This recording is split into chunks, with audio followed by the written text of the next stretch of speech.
See that amp right there? I assembled that Fender Princeton inspired tube amp kit a couple months ago. I'll share a video on it in the description because it was a lot of fun. It was a big project. It's essentially a 64 Fender Princeton hand-wired model, like the current one that they sell today. And if you look closely, it's the 24 Bailey hand-wired. And I'm really proud of myself for doing that one. It was a great success and my first attempt at playing in the world of lethal voltage. I didn't die, so we're good. We're still, that's how I'm making more videos. And this one over here, this is a Fender 65 Princeton Reverb, limited edition that I bought in 2020. And what's limited edition about it is it's a different speaker and it's a special finish. It's Chillowich covering, and it's a 12-inch Celestion Alnico blue speaker, which is something you normally find in a Vox, not typically in a Fender Princeton. So people have asked, how do the two amps compare? So let's find out today. And before we get rolling, I guess we're already rolling, but I mean rolling with the video. Sweetwater is a sponsor of today's video. I asked them if they could send me a couple amp stands for this purpose and for future videos. This is perfect. I got these amp stands here. They're from Gator Frameworks. They're the GFWG Tramp 200. That's what they're called. And they can hold up to 50 pounds, so they're for smaller combo amps, but you can tilt them, you can adjust the height. Perfect for this kind of situation, or putting them on stage if you're playing in a band, something like that. Or if you just want to tilt the amp up towards your face. Okay, back to the amps. What is the same between the two amps? We're gonna hear it a ton, but let's just talk about physically, like a bit of the specs. What is the same?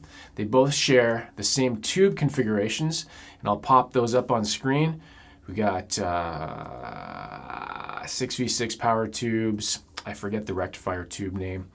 We've got 12AX7 preamp tubes, and you've got a 12AT7 preamp tube. So 4 preamp tubes, 3 power tubes. It's a 2B amp. They both have the same tubes. That's what I'm trying to say. And they both have reverb tanks, these big spring reverb tanks in the bottom, covered in like this bag. What isn't the same? Well, the speaker, first of all. The hand-wired one has a 10-inch Jensen speaker. I've put in a 10Q. It came with a 10R. 10Q is just a bigger magnet, and I'm trying that one out now. And the blue has the Celestion 12-inch Alnico blue. So the speakers are different. What else is different? Hand-wired board. Like everything's hand-wired in there. I know because I made it. I put it all together. And this one is foot-wired. Or I don't know how they make them. They're computers, PCB board. I'm sure some of it's hand-wired still, but most of it's probably done on robots. You know, robots make it and stuff. It's probably AI. They just AI it. They type it in ChatGPT. Make me an amp. Cosmetically, this one has a blue a blue jewel. That one's got a red one. You're gonna see that when they turn on. Chillowich finish, black vinyl, silver grill, black grill. Anything else? You got the Fender logo. You got the Bailey logo.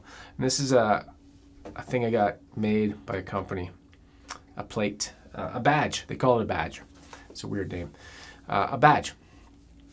Badge. Okay, so let's power them on. Let them warm up for a second. And I've got them plugged into a BigShot ABY from Radial, so we can AB between the two. And in the spirit of this amp being hand-wired and probably not 100% perfect because I made it, I've been troubleshooting this scratchy sound that I'm getting only on certain notes. And I've changed all the tubes. I've tried different speakers. I've checked all the wiring. I've spent a lot of time trying to figure out what is causing this. It wasn't happening in certain rooms, so I'm like, oh, it's the power, the electricity in one room. I can't figure it out. It's mainly happening on the low E string. So if you know anything about amps, if you're an amp specialist, whatever word I'm trying to say, let me know. Somebody's probably going to see it and be like, oh, it's the rectifier.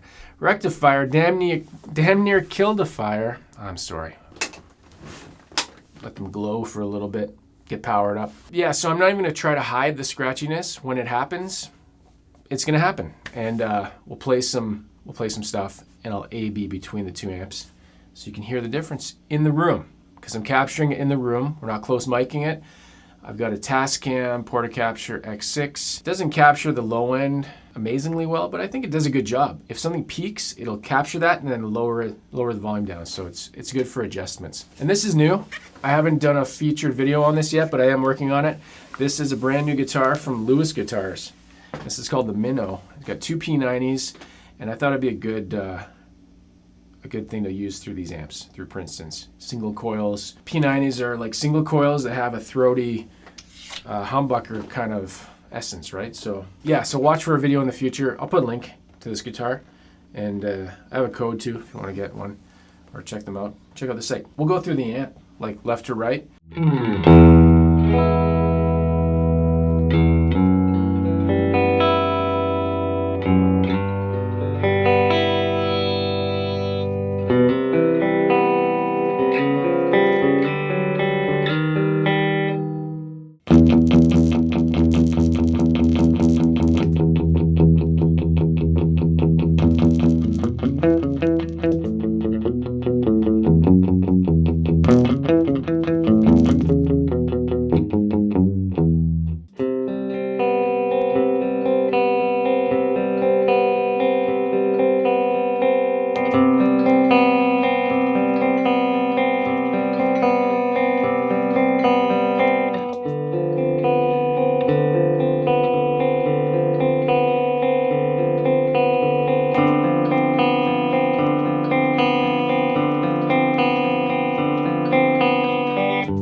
So let's try this bass all the way down and treble all the way up on both.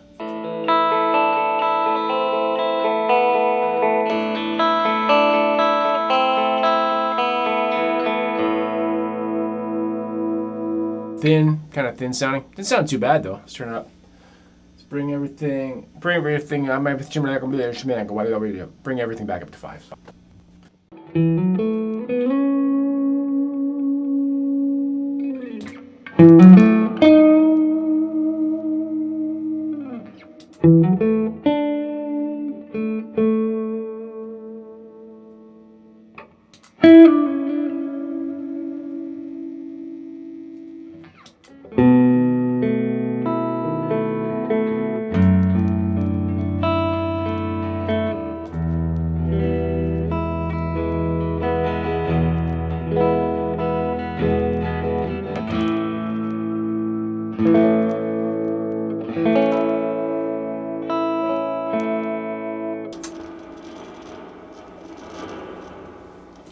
Yeah, something's going on with that Handwired one. There's ghosts in the machine. See how crazy the reverb can get on each one.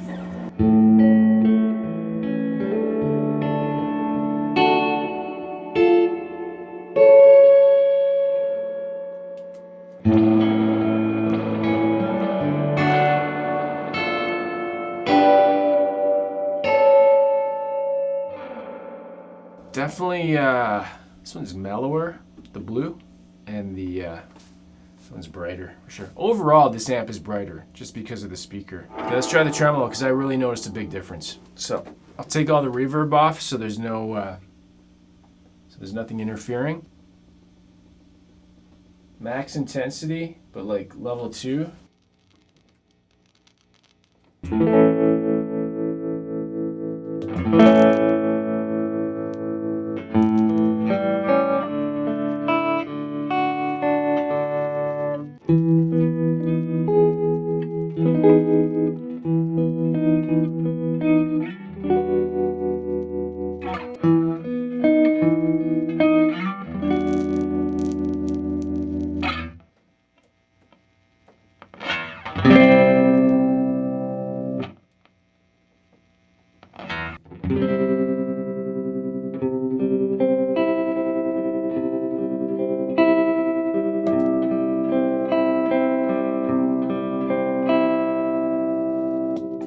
So I think the blue is more pronounced, whatever kind of tremolo system's in that.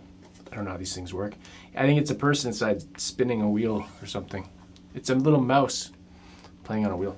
Okay, I said I'd max them out because apparently when you max them out, I haven't really done it myself. They're supposed to break up. Okay, let's try the blue. Max the blue.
Let me know which ones sound better to you in the room. They both sound good. It's just a matter of I gotta figure this out. That's the thing with tube amps, right? Welcome to the world of tube amps.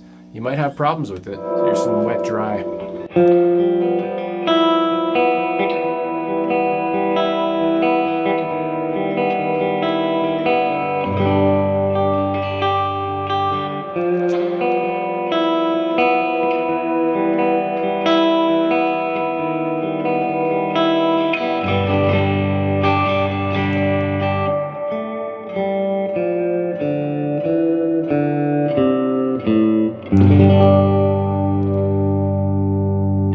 Play guitar and have fun. See you in the next video.